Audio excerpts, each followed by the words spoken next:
something. R2D2. R2D2, yeah. Okay. So we have just started the recording with R2D2. Okay.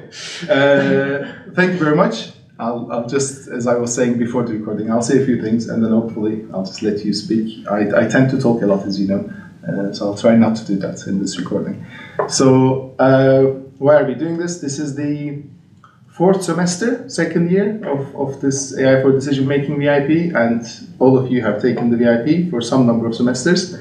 And I want to record this video at the end of a year to give people a sort of chance to see what the student experience is like, mainly targeted for people who are going to want to do the VIP in the coming years. So we had one from last year, and that one was we were using webcams and we were all sitting at our computers. This year I found a new toy, and we are using that new toy to record us 360, and I don't know how well this will work. Hopefully it will work well. Okay, so instead of me talking too much, as I said at the beginning, I'll just let you guys introduce yourselves. Maybe we'll go around the circle. We are sitting at a circle, so we can do that. Everyone says maybe how many semesters of involvement you had, what kind of projects you work with, and maybe if you can think of it, like a good thing and a bad thing about the VIP. It's going to be hard to think of a bad thing, I realize. But like, say, what was the thing you most enjoyed? What was the most challenging thing? And we'll start with Felix. Yeah. Hi, I'm Felix. I did 2 semesters, so 30 credits total of this VIP last year. And then this year I was just sticking around, basically, helping with projects and giving advice and coming to meetings, but not for credit. And honestly, I think it was really fun. So. What did you not enjoy? You have to say what did I something. not enjoy? Oh my goodness. I don't know. That's a really hard question. I kind of enjoyed everything. You might have to come back to me on that. Okay. Vincent. My name is Vincent. So this was my second semester of the VIP. I started at the start of this year. I was working on AutoIG, which is a bit different than a lot of the other people. It's sort of Conjure adjacent. It uses Conjure, but it's not part of the same pipeline. I guess the thing I enjoyed most was probably just having the full project over 2 semesters. So it was great to kind of, build off of what you did in the first semester rather than like resetting like you do with a lot of classes. Least favorite thing is probably the learning curve at the start, which is quite difficult. But, there's a lot of support available both in the department and a lot of people like Felix who are here and already sort of were familiar with the entire framework. So that made it a lot better. So overall, a very good experience. But yeah, a little tough at the start, but, it's good. My name's Leia. I've done the VIP for 2 semesters, and I worked on the parser for the incoming Essence files. My favorite thing is very similar, just working on one thing and actually building on it and having it for a long time instead of just like a 2-week coursework, being able to see it develop. And then least favorite, I guess, would be, I had it and then it's gone now. Come on, be honest. I would say just like it's kind of hard to manage what the expectations are for what you're kind of supposed to be getting done in a semester or in a given week. And sometimes it gets stressful, especially near the end, if you're not sure if you've done enough. And then you've also got exams for all your other classes. So just kind of managing that. It's less structured of a class, I'd say. Hi, I'm Nadine. This is my 3rd semester on the project. So I did the 2 semesters last year, and then the semester that's just finished with that break in between. I'm like Vincent, working on a different project adjacent to Conjure, but that uses it. On the front end, basically creating a block editor for Essence. Much like what Leah said, what was both my favourite and probably the difficult part of this project is that it's very independently based. You get out of it what you put into it. So it's really fun and interesting to be able to work on what you want to work or take the project in the direction that you want to take it. But also it's challenging to figure out what that is and what is feasible and what's not. And the challenges that arise when you have the support from us, but what you want to do essentially has to come from you. Hi, I'm Owen. This is my 1st semester on the project.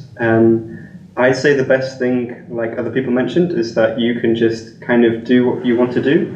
and also that you're working with motivated students who all want to be here and doing it. So like different to other coursework, maybe in group work, everyone is really excited about what you're doing.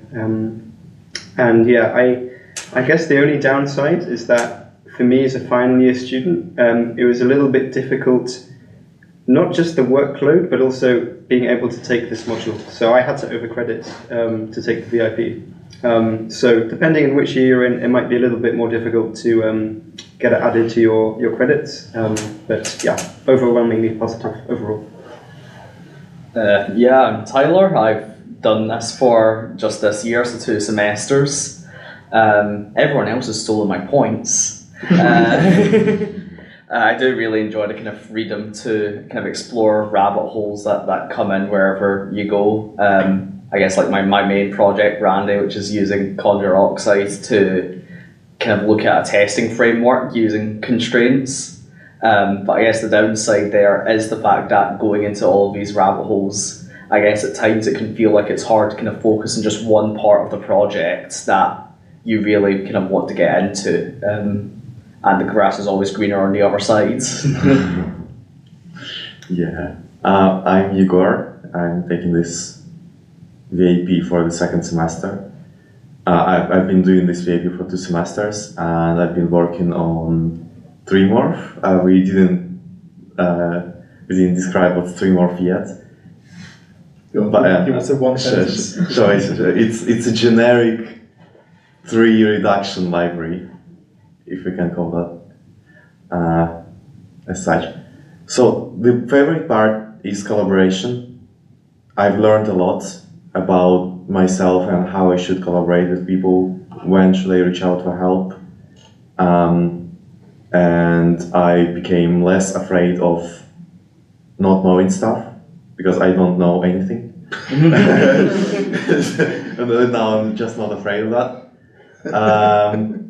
What students should be very cautious about is the AI part of our VAP. Yeah, that's a good point. We are working on the AI tool, but we do not necessarily create an AI model, except for maybe AutoIG, which is creating an AI testing library-ish. No. No? What's AutoIG then? It makes instances that are like easier or harder to solve for some solvers. So I wouldn't quite call it a model. But is it an AI? Well, if you think constraints is AI, yes. Okay. So there was a huge debate between me and some of our teammates about the nature of this project, whether it's AI or not. Should be careful about that. And the most favorite thing is the freedom, as 2 of us mentioned it before, 3. You can do as much as you want in this project, and it's all self-driven, and it's very nice to see a product of what you've done by the end of this semester. Very rewarding. Yeah. Okay, thanks everyone. I think this is an interesting point, the AI point, because I am warning people now on my VIP page. If you have read the latest version of it, the definition of the term AI is bad. I think people who came up with the term artificial intelligence, I think soon after they started regretting it. I think it originates from a funding applications title where they wanted to make it sound cool in that funding application. I'm being a bit flippant there. But there isn't a good definition for the term to start with, and also it changes over time.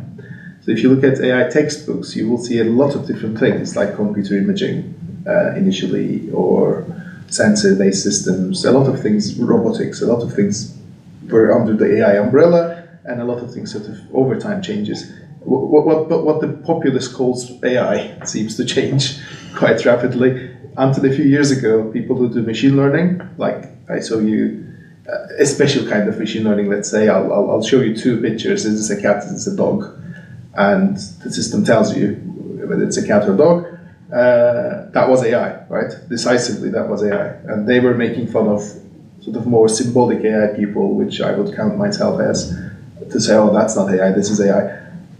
And now they are not AI anymore. Anything you cannot chat to isn't AI anymore, turns out, because the definition sort of moved away to LLMs and chatbots. I have nothing against them, but there are different kinds of research going on in the field of AI. So I think that's a very good point, though. If you want to do this VIP, and if you just enjoy using ChatGPT, make sure you understand this isn't us sitting down and talking to ChatGPT all day. This is not that. And we have a bunch of examples. All of the work we have done, this is something we haven't said yet, I think all of the work we have done is on GitHub, it's open source.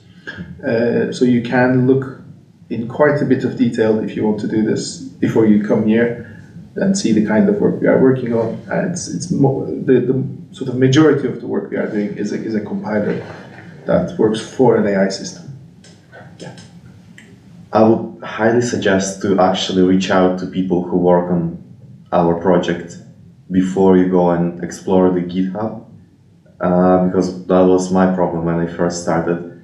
I opened the GitHub page, you have like 60 repositories in there. I don't know how many, but a lot of repositories. I clicked on Conjure Oxide, you have like hundreds of files in there. I didn't understand nothing. I read over some README files and that was it. I closed my laptop and I wrote my application.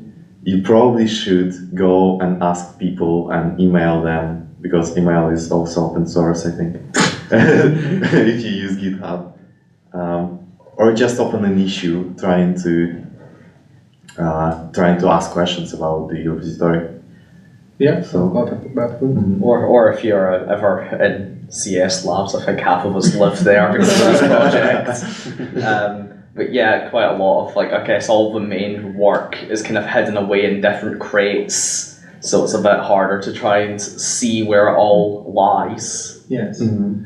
I think where I wasn't more thinking of reading code, I was more thinking of reading the issues and the pull requests. Because there's some interesting discussions going on there, and if you find one that is quite targeted, like the parser Leia is working on, if you find something where we are improving the parser to do one thing better, then that is like the code diff is there, the discussion about it is there, the testing is there, everything is captured in the pull request or an issue.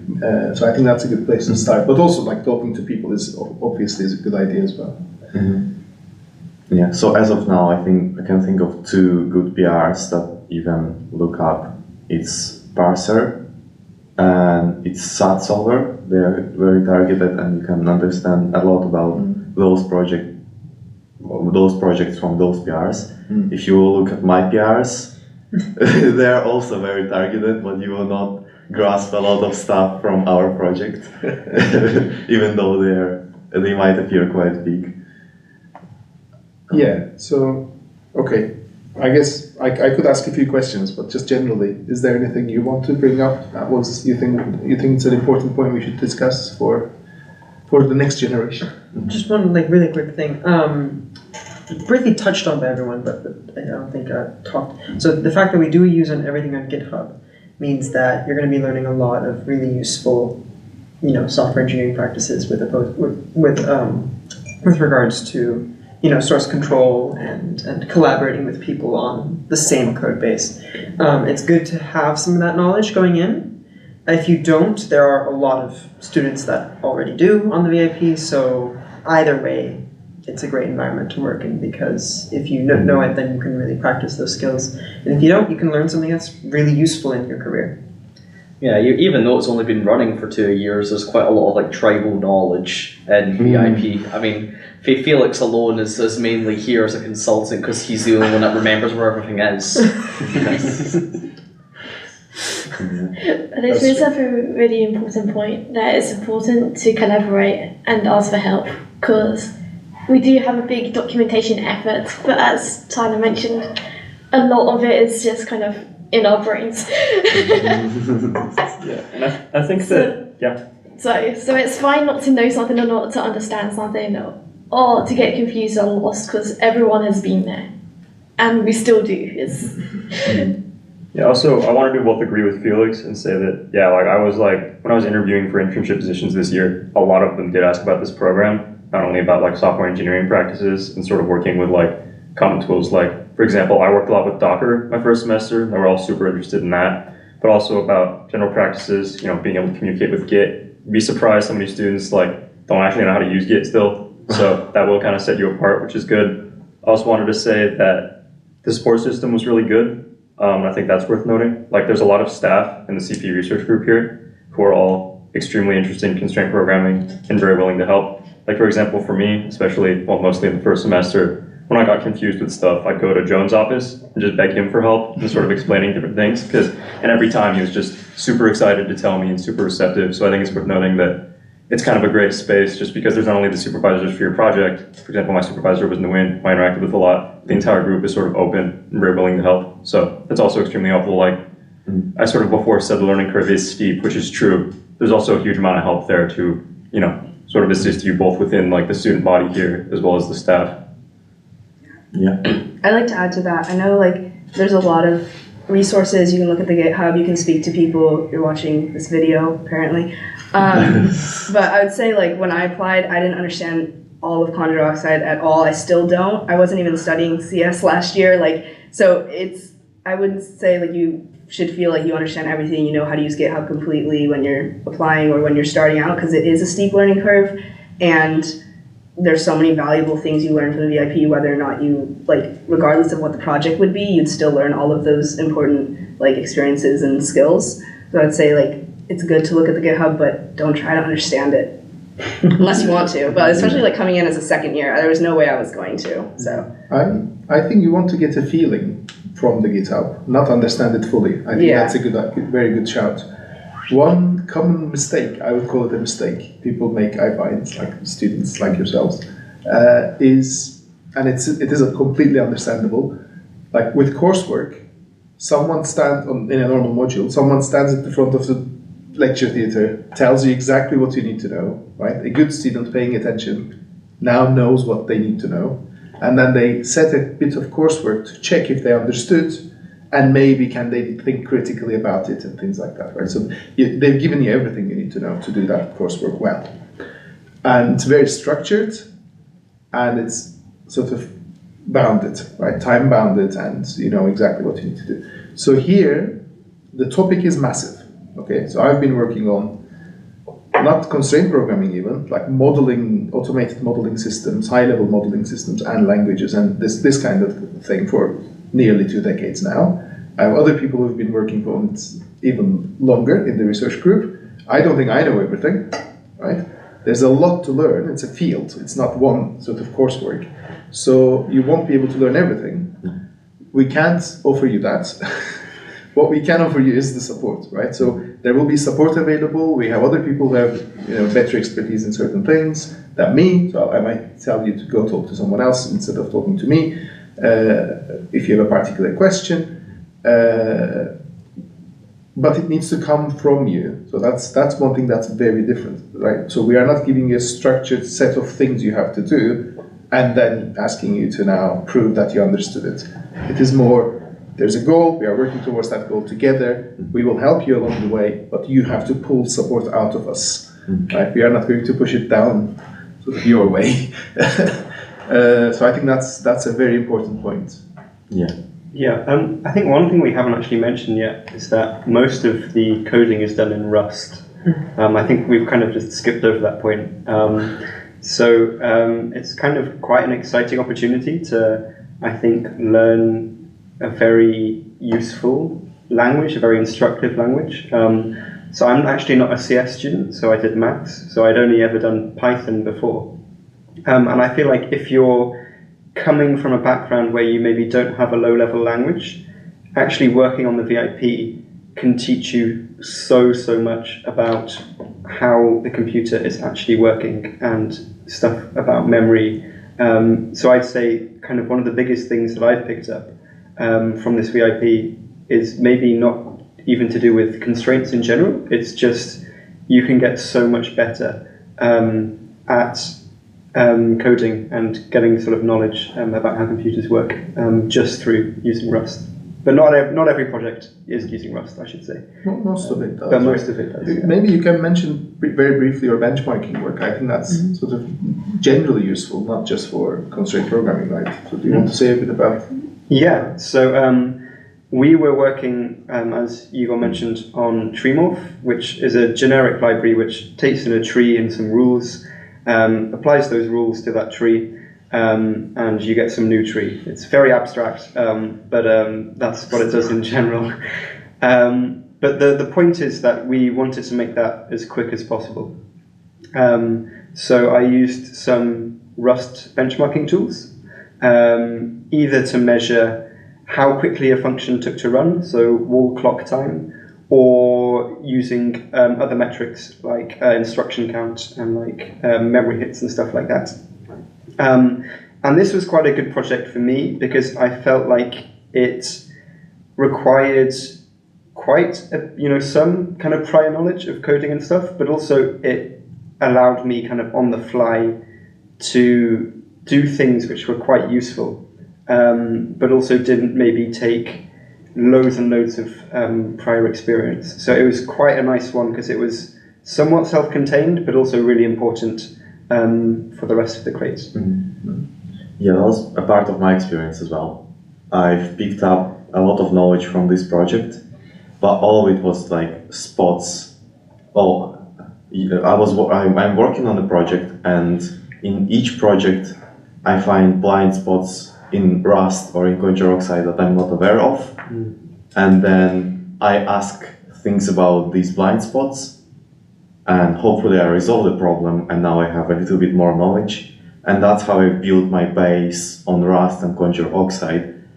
All of it was just step by step. I picked up only things that were necessary, and it is very useful, I think, because that's the way it works in the real world, in big projects. There is no chance that you're gonna be hired by Google and they will expect you to understand all the business aspects of Google and all repositories that they share. They probably would expect you to look at that PR or repository, understand some of it, and start working on it straight away without having a general knowledge about the thing. I think that's touching on something really important. I guess one thing that I struggled with when I first joined the VIP was scope and actually getting projects done. I feel like I myself, and I imagine some other people, have a tendency to kind of, I guess, freeze up when you're shown something, a project with a scope as big as this. There's so many different things that you can do, so many different ways that you can take something that you're doing, because like Oz said, there's no set boundaries. You're not just following a spec for something that's been implemented hundreds of times. You're actually contributing to something really cutting edge, kind of within the school and within the wider research space.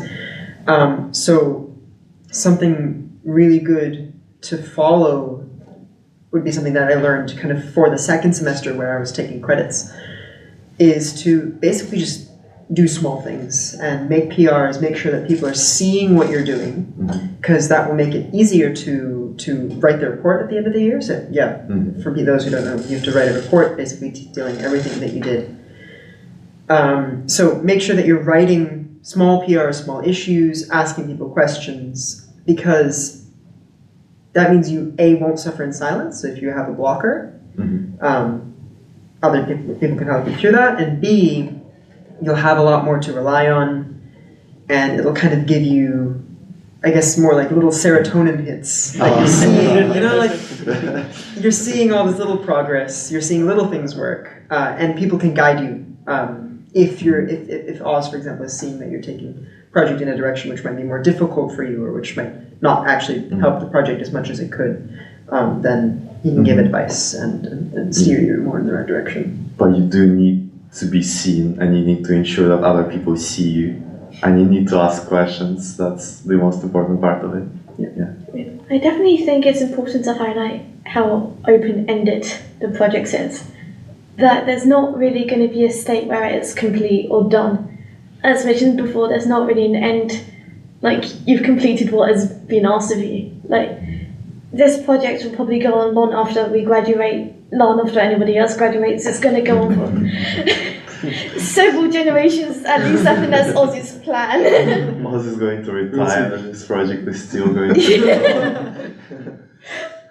The point is that it's not a complete state, and particularly when it comes close to report deadlines and things, you suddenly worry about not doing enough or it's not in a good state, and that's almost the point of it. It's never going to be complete, because you're always going to think of something more you want to work on, some way to improve it, something you want to explore. It's Yeah, so just one thing to like give you an insight into what I'm thinking when I designed this.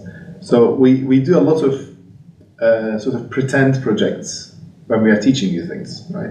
And that is fine. That's part of the game. So we say, here's a problem. Customer comes in with this problem. We write a solution, and maybe if you want to demonstrate how we need to be like modular or maintainable in our software development, then we say, oh, now the requirements change. How would you change your program to make it minimal, such that you don't have to restructure everything, and you have a new product which is, has this slightly changed requirement in it. And we do this, like we simulate it in some modules, in some coursework. We do that sort of thing. The 3099 famously does that some years. They will change the requirement during the project. And I always thought that was good, like we should do that. But if you could get closer to a project that is more real, it somehow becomes more exciting, right? So we can do that with dissertations sometimes. In a dissertation, you can find someone who actually has a problem they want to solve. And I've supervised people through sort of projects I came up with versus projects where we had an actual person who wanted it solved. And there's an energy that comes with this real problem we are trying to solve, right? So this project, for the most part, isn't simulation, right? So I want this project to be successful and do a good job. So we have, another bit of context we didn't give is we have a stack of software tools. There's Conjure, which was mentioned already, Solver Row, and a bunch of solvers. And these have been maintained and have been implemented by us for a long time, and we use it in research. So we are essentially re-implementing certain parts of those tools and improving them in certain ways in this project. So I really want this to be successful because I want the product as well, right? But through it, there's an opportunity to teach people how to develop these products. So I think that's interesting. And it is such a fertile sort of area. There are enough projects to support this many people and more. So we are trying to sort of spread the love and make sure everyone can find the project they want to work on this. So I think there's a very important thing that comes with having a real project, and this is a real project. It isn't make-believe. It is something people actually care about. I care about it. Just to give an idea kind of what the different number of projects you can do, the variety of things you can choose. For example, Treemorph. Two people have already been talking about this for a while. Just project overview, I guess. This was a library that basically we were starting to talk about a year ago, maybe first semester, last summer. Or you did some work last summer. Yeah. So basically second semester, my first year in the VIP, and we were kind of starting to talk about, what if we generalize this engine that's at the core of the Conjure Oxide? What if we make something that can support any language, any definition that someone might want to use it for? And I just went over the summer and developed a quick little working thing, and now 3 people are working on it this year. So you can see there's very much an opportunity for you to see something that's missing after some discussion with people in the VIP or just by yourself, and then just go and do something with that. And if it's useful, if there's potential for it, then people will work on it as well. People can join you and contribute to it, and it's very rewarding. And like I said, it's useful. It's very active, and there's tons of other projects, obviously, in addition to that were started by individual people. For example, the Conjure Blocks program And the parser is also very standalone. So you can very much join like small projects that on your own, or you can do larger things. But everything is very, very fun. Yeah. Quite a lot of other cool spin-outs. Like I guess Uniplate's probably the coolest one in my mind, just because we managed to email the guy that made the original version who now works at Facebook, and they renamed their internal like Rust version of the tool because ours was better. Okay. Yes. So there's, I think, a tendency, which is quite healthy, where we are developing an application, right? It's a compiler, it's an application at the end of the day. And every now and again, we find parts of it that can be useful generically. Like Uniplate was the first one. I mean, it's an existing Haskell library, we ported it to Rust. And Treemorph is a second one, where we first implemented a specific version of it for our our abstract syntax tree, and then started noticing this could be maybe generalized. And yeah, if people are interested in working towards making that a library, it might mean that the general progress of the whole application slows down a bit. But it's okay, like it's a real project, but we are not in a rush. We want to do it properly, we want to do it sort of over time, well tested, well documented. I would prioritize that instead of doing it very quickly, right? So yeah, I think that was a success. Yeah.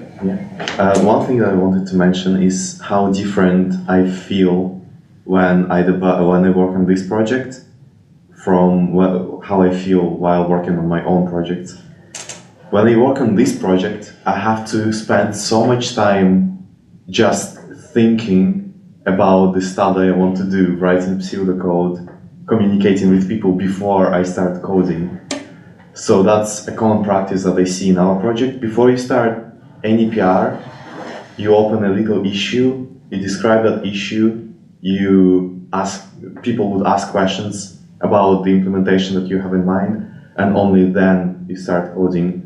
Whereas if I work on my project, I just have a thing in mind and I program something, it's very quick and it's feels much less rewarding. And you get much less dopamine from working on this project. This project you guys are describing sounds really cool. Maybe I should join it. It's like everything is great about it. I mean, that's a double-edged sword. It might seem great, but it's also kind of painful to just sit there for 3 hours, write zero code, maybe discuss it with somebody, and then go back sleep because you realize that your brain is dead by the end of the session, the coding session. Yes. Yeah, I definitely argue that thinking about it is just as important as the actual programming. Because the amount of times I end up in a hole in like normal coursework because I just haven't thought things through. And so if I just took 10 minutes to actually plan this out before I went ahead, I would have saved myself so much time. Yeah. And that's good advice in general, isn't it? Yeah, I think that is just the big CS thing of the more experience you get, the more realize you should just plan it out and then fill things in instead of just trying to like brute force it at the start. Yeah. I think maybe I'll get it one day, but we're not there yet. That's the thing. You're like, oh, this will just take me 10 minutes, and then it's like 3 hours in, and it's like. But also, it's really important to not waterfall, especially for this. Like waterfall planning, everything for this project is not very sustainable. So, like, what am I going to do? Like all the steps. Planning all the steps that you're gonna do. Yeah. I feel like if you're gonna plan everything out, go for instead planning out your approach to the problem rather than they talk how you're gonna solve it. They talk about that in 39D9. So it's usually waterfall where you plan out like literally everything and try to follow that as closely as possible. And there's agile where you kind of like change based on the circumstances, and they tell you to do agile. Yeah. Waterfall is an interesting thing. I think it was always hypothetical. Like it was something like, oh, this is what you shouldn't do. Like I don't think anyone knowingly does waterfall. But it's a slippery slope. You might end up doing, like for this project, I think it could be things like you have say 11 weeks. You would spend 3-4 weeks planning what you will do for the rest of the semester in great detail, and then 3-4 weeks implementing it, and 3-4 weeks like testing it, and then write a report at the end. It's never going to be that way, right? So you'll come to writing the report, maybe the worst case scenario is you come to writing the report and you realize, oops, I didn't plan this properly, right? Then the recovery from that is another 11 weeks, right? But if you did sprints, this is the agile idea, right? If you did like 2 weeks or 1 week, sort of essentially you do mini waterfalls within the sprint.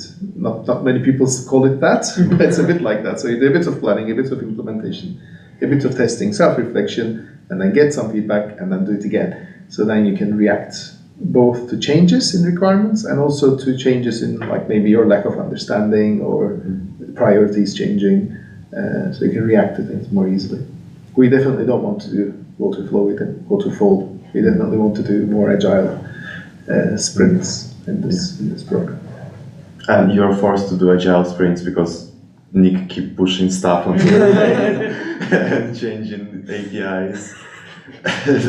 That's a good challenge, and I think that is something we should talk about. Like in the real workplace, if you work on a shared code base, I don't know why we keep saying real, as if this is not real.